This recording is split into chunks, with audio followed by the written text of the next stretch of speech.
পশ্চিমবঙ্গ তৃণমূল ছাত্র পরিষদের নির্দেশে আমাদের সম্মানীয় সভাপতি তিনাঙ্কুর ভট্টাচার্য মহাশয়ের নির্দেশে আজ আমরা মেদিনীপুর কলেজের এবং শুধু মেদিনীপুর কলেজ নয়, সারা বাংলার প্রতিটি কলেজ বিশ্ববিদ্যালয়ে আজকে কেন্দ্রীয় সরকারের শিক্ষা ব্যবস্থায় যে দুর্নীতি নেট এবং নিটের বিরুদ্ধে, তার বিরুদ্ধে আমরা আজকে প্রতিবাদ করছি।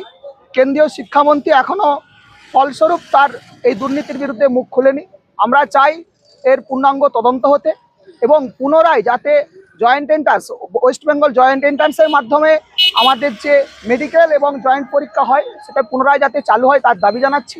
এবং আমাদের সিবিআইয়ের উপর ভরসা নেই, আমরা উপযুক্ত যারা এই দুর্নীতির সাথে যুক্ত তাদের আমরা শাস্তির কঠোরভাবে শাস্তির দাবি জানাই। এবং তৃণমূল ছাত্র পরিষদ আগামী দিন সাধারণ ছাত্রছাত্রীদের পাশে ছিল এবং ভবিষ্যতেও থাকবে এবং এই দুর্নীতির বিরুদ্ধে আগামী দিন আমরা লড়াইয়ে নামবো এবং বড় লড়াই জারি রাখবো।